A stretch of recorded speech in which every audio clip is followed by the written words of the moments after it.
have a real leader.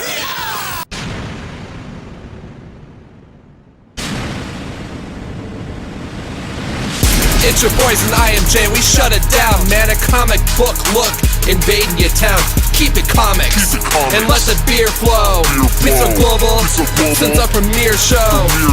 Riverdale Studios on fire, we don't know where to park. Technology and booze, it's like we're rolling out like Tony Stark. Skylar, Tom, and John, we the bestest. Swag so villainous, so please arrest us.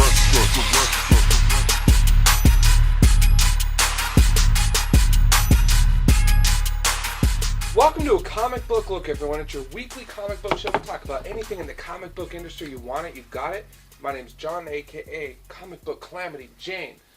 Back in the saddle, we are. Over here on the left, I got my co-host extraordinaire, Tommy Dizzle, aka There Can Be Only One. Reason for the season. Yes, sir. In the middle, we got Skylar, cameraman extraordinaire, always making us look so fresh, so crisp. 1080. What?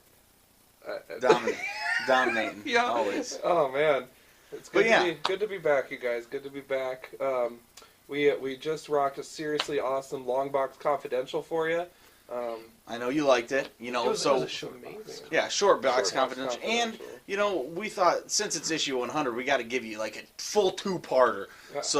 You know, this is like another episode in an episode. I hope you're enjoying it. It's like the B-roll. Exactly. This is the B-roll. This is the back at the a normal studio. Away from the special effects studio. Yeah. And we're just basically just lounging and have a good time, trying to stay warm. Now that it's part B, issue 100 was like not too cold. Right. Now we're going negative blizzard. 33 degrees wind chill. So Wendigos wandering around eating the citizens of Sioux Falls. Yeah, I saw 4 Wendigos in a pack. Yeah. I just sleep in a tauntaun last night. God damn it. Oh, I need that lightsaber back, by the way. What? That's mine. You're not a Jedi. I gotta use that to keep warm tonight. Tauntaun's cooled down significantly. Oh no. Terrible. It smells worse on the inside. Okay, but yes, guys, I mean, issue 100, comic book look. I mean, we've been fucking repping for so long, 100 episodes. Nobody goes 100 episodes, but we do. Yeah. So yes, I can't fucking wait to continue this shit forever. Even if we aren't able to do it every single week, we are still trying our best. Come on, guys, it's fucking busy season. I got 3 kids. Exactly. John has a new boyfriend. What? Oh, yeah, dude. Off the market. Off the market for sure. Guys, but congratulations. Thank you. And we got to give a shout out, Ken. Ken. I haven't met you yet. And you're awesome. I'm disappointed about that because let me tell you, I'm pretty protective over John. Yep. All this right. is the weeding ground right here. Yeah, all right. You guys will get to know Ken. I'm sure he's a nerd from a different realm. He likes yeah. Doctor Who, likes the Star Trek. I like my Star Trek. So we agreed on the Borg are awesome. And, the Borg are not awesome. Dude, we totally made out to the Borg. It was awesome. But yes, dude. It's so great. It's been a crazy season, though. I know. Yeah, that's why it's so. Kind of why we haven't been around. Skylar is like doing a million things around his house, and basement flooded. Well, yeah. That's good. Oh yeah. Wow. Well, when you get like a shit ton of snow, and it just happens.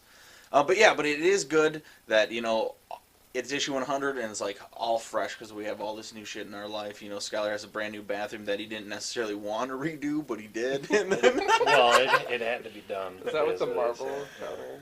Oh yeah. Well, we're actually just going straight diamond. Oh, okay. Just linoleum, or not linoleum, but tiled. Yeah, tiled diamond. Yeah, he has a big sign on it. Just calls it the Emma Frost room. Lately, Frost room. Yeah. You walked all over her? All right, we are going to get in some comic reviews, and we want to jump into this. I mean, that's why you guys watch us. We love comics. We want you to know how we feel about comics, and we're going to continue to do that. Me and John, obviously the strong readers of comics, even when we're busy, we have been lacking of sorts. And by lacking, that means we still read comics, just maybe there goes a couple days where we don't. Yeah. Where Skylar, he's still repping on about 2 years without reading a comic. But he's going to change that. Comics occasionally. He has a pretty bitchin' collection, as we learned. No, I'm totally playing. Obviously, you saw him read a comic earlier in the episode. Yeah. Just like to give you a shit, buddy. But I'm going more. I'm going right away. All right. I'll just do 2 at the same time. Oh, dude, that first one was so trippy. Yeah. Yeah, I read it. Yeah. I have it, yeah. See, oh, you're talking shit about it. No, it's like Okay, well, man. yeah, it's super weird. Yeah, it's super Oh, awesome. yeah, but it's like totally Silver Agey. And Friends I think of the it's show, Comic Book Men. Yeah. A couple of the guys from that show. Mm-hmm. Yeah. Yep. We're working on a collaborative episode. Obviously. We're actually in talks right now. I was just texting Walt and Bri today, and it was just, those guys are always so funny talking about their new TESD episode, that strictly Christmas episode, which is bomb as fuck, the podcast. But I'm not just talking about the podcast today, so let's get seriously into Cryptozoic Man. Let's not worry about all these other things. If you don't know who they are, that's for the best. This is just a comic book that Dynamite is putting out, and it is... The best part about this book is I like things that are different than anything else. Right. There's no doubt this is like has really horror tones, the way it's written, the weird oddities, but then it has this crazy like 70s sci-fi aspect to it where during the first reading I was trying to get through it really quick. I had my kids around and I like didn't get it and I didn't really like it. Today I just sat down and I read the first one and the second one back to back and I just fucking thought it was so awesome. It's basically this guy, Alan Osterman. He is like, his daughter gets sucked into this other dimension and aliens overtake him and create him into this monster, which is part Jersey Devil, part Loch Ness Monster, part all these, the different like they call it like crypto characters, which are like, werewolf, all the different ones all together. And then he's like battling this pig man the whole time, who then like takes off his mask and it's just pure light, and then shows him in to go into this other like dimension. And then the whole second issue is just him in this crazy dimension. He doesn't know what's going on. He meets this odd old man character who kind of seems old or all powerful, and he's just trying to get his daughter out of this crazy dimension. It's really fucking trippy. All the shit is super crazy. It's done in definitely a really fun Silver Age tone. So the art is kind of weird because sometimes it'll be like painted colors, and then other times it's just regular colors, and it plays a good contrast. But yeah, there's it's super fun, and it's definitely worth a pickup.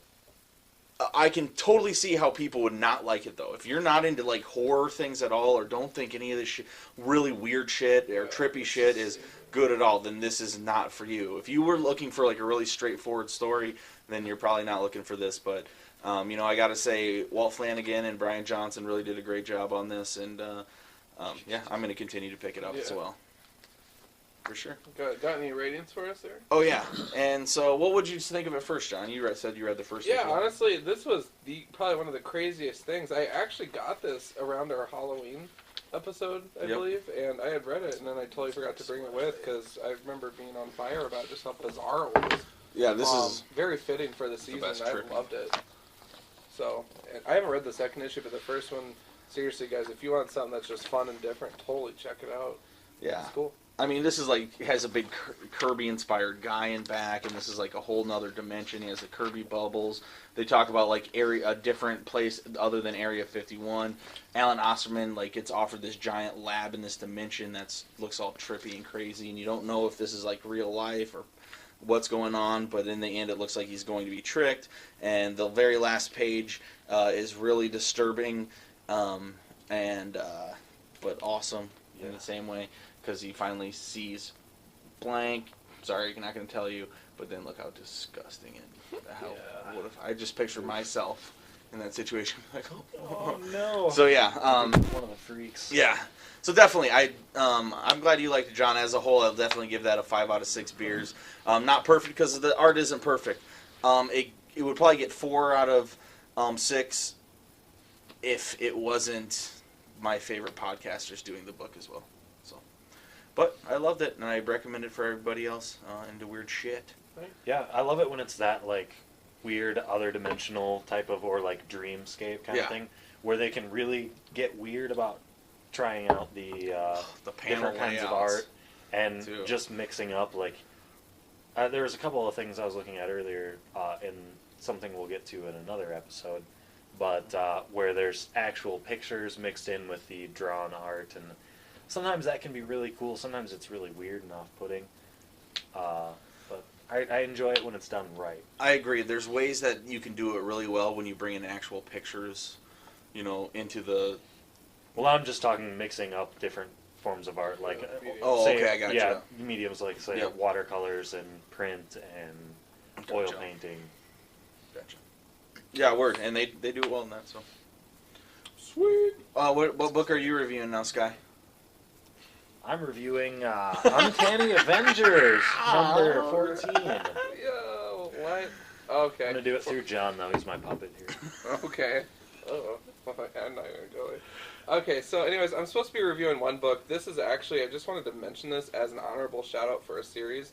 Uncanny Avengers, you guys, has actually been pretty freaking solid overall. Issue 14 here. Rogue's got her Wolverine claw. She's going after the Scarlet Witch. V is for Vendetta. You got rid of the mutant race. I'm coming for you, bitch, is what the issue's saying. But there's so much going on in here. Wonder Man with his shirt off in the previous few episodes. Oh my god. Just don't quit. So much is going on, such as really crazy things like Wonder Man has his shirt off. Yeah. That, I don't know. It's agreeable. I can agree with the book. It's mentionable. It's definitely mentionable. What is going on? Oh, don't worry. Just keep going. Skylar, I'm scared. Ultimately, though, I mean, this... I can't do a comic book look without a beer. Oh, that's true. The series as a whole, though, basically what's going on, the Apocalypse Twins, end of the world kind of stuff, new 4 horsemen, including 2 members of my favorite team ever, the Dark Avengers, the Sentry and Daken are on the team, along with Banshee. Sentry's back? Yeah. I thought he would disappear into the sun. Yeah. How do you get out of that Carnage, and look how that went. Well, I guess, so he's back as a horseman, so he's like back from the dead or something. Yeah, they're all purple face, red eyes. Yeah. Oh, but, so while we're on this, I gotta air a little beef here, because Tom is surprised that a comic book character has died and come back. No. What in comic book history makes this a surprise? I'm not surprised at all. I just didn't know that it came back. And it's also just like, nobody liked the Sentry. Like, if there was going to be a character to keep away, have it be the Sentry. He's all-powerful. He's basically Superman in Marvel Universe, except he has crazy mental problems. So it's like, just please don't have him in again, because he's like, oh, you bring him into a situation, he can fix it in a second. He's super fast, super strong. Yeah. No, he has no weaknesses. Yeah. He's a stupid button. Yeah. Okay. And it's fucking, and it's, exactly, for writers, I mean, that's... keep them out of there. And I actually thought they were, because I've never met somebody that's like, man, I love the Sentry. Dude, I was like that. No, you weren't even then, though. You weren't. I mean, like, I totally never heard you say I love the Dark Avengers, and I love, He might have said it, but he's like, I kind of like the Sentry. Yeah, but the Sentry is nobody's favorite, John. You know what I mean? I know. I don't want to talk about it. But yes, he's a little puppet. But it's interesting he's back though. Yeah. Speaking of it's interesting he's back, this is interesting. Amazing X-Men issue 1 really didn't do anything for me. And it's like the big return of Nightcrawler, right? So everyone's creaming in their pants over this. And I'm like, okay, I'll check it out. Well, issue 1 kind of blew, actually, in my opinion. But issue 2 was actually a lot of fun. Nice. So Jason Aaron, a man after my heart, decided to step it up a little bit, have some fun with this issue. So much happened. First of all, North Star from Alpha Flight on the cover. Yes, please. Nightcrawler is really not in the book, which I'm okay with. You get to see some character development. Firestar is on the X-Men, and the second day she finds herself in hell, accompanied by Iceman, and you can imagine how effective he is there. And then Storm doesn't have any weather to manipulate in hell, so she's equally as effective. So very unique situation. Hell froze over in this book. Spoiler alert, Iceman was like, no, there's all these people running at us, so he throws hell over. It's, and passed out, pretty much. So that was an entertaining scene. North Star's awesome. Powerful now, huh? Yeah, dude, it's going crazy. So seeing these two together again reminds me of that Spider-Man and His Amazing Friends. Which my daughter's been watching all the time on Netflix, so yeah, I see it all the time. You're right, yes. I don't even like that one. It's like the worst one. So, honestly, I didn't think I would pick up the second issue, but I went out on a whim, decided to try it, and I'm glad I did. I hope that the return of Nightcrawler is a little more deep, because his death was deep, and there was a good impact to it, a hand going through his chest, So I hope that it's not like, oh, I'm just back. I hope that there's something to it. I hope that there's a lot of character development between him and Logan, like that issue 1000 or whatever it was, where Logan was lugging the piano to Church or Yeah. whatever. Oh yeah, we've talked about it multiple times. It's such a great issue. Nothing but respect for that issue. So it just deserves. If he's coming back, give him a proper revival. Do I think it's too soon? Absolutely. But it wasn't yesterday. No, it was. It was 2 years ago. Right. Yeah. But for me, it feels like it was yesterday, just because I'm so plugged in. I don't know. Yeah. So ultimately, I'd probably give this a 4 out of 6 beers. I enjoyed it. Way better than the first issue. So Fuck yeah. I'll probably pick up issue 3. Oh yeah. I have one discrepancy about what you said. That you said you were going on a limb to pick this book up. Yes. I'm fat, But and many limbs don't hold me. No. That's not what I'm saying. But is it really that big of a limb that you're gonna pick up a X-Men book that has to do with like Nightcrawler coming back and like has your favorite character on the cover from? Especially adjective X-Men. I think we'd more be on a limb. Like if you pass this over, I'd be like, what? You stopped. So no. So what you're saying is you're back on. In my defense, I do not pick up the normal X-Men book that they that's started. true. I know you don't. I do not. Okay. I stopped picking up Cable and the X-Force. I tried one issue and I was like, this is crap. They don't have Alpha Flight in it though. I know. Hey, just because you stopped drinking the beer you used to doesn't mean you're back off the wagon. I know. You're That's right. funny. But yes, no, I do have a problem. I admit it. All right. That's the first step. And I'm glad to hear that it's like, it's a really fun issue, though, because I know Jason Aaron does really fun stuff with the X-Men, and he's such a good guy to handle Nightcrawler. I hope he does it well. He's kind of, seems like recently he's been really sucking that Marvel corporate Disney titty and not putting out any indie books and just really fucking digging deep in there and probably making a nice bank load of cash, and then hopefully he just quits completely and does indie books soon, or at least puts something out. But anyways... That's really sweet, and but we don't want to go too far. Okay, we don't want to go too long because our people our episodes need to be accessible. Right. Yep, they need to be accessible. So, John, give us a little closeout and a shutdown, and and a little outro and a kind of conclusion to the episode. Such pressure. Oh my god. Can you do that? I can't handle it. Anyways, you guys, thank you guys again for rocking with us. 100 issues till the wheels fall off, and then some. I'm pretty sure we've done more than 100, and our YouTube views got shattered across the 2 accounts. So who fucking knows where we're at these days? But whatever. We're doing awesome. We still get subscription emails every day. Love it. Love that you guys are tuning in. Keep the comments coming. Send us fan mail. We got a letter the other day. It was pretty bomb. So I was cracking up about that.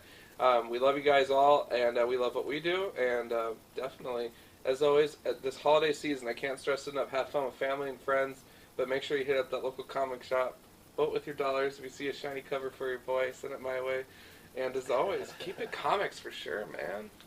We have a real leader! Yeah!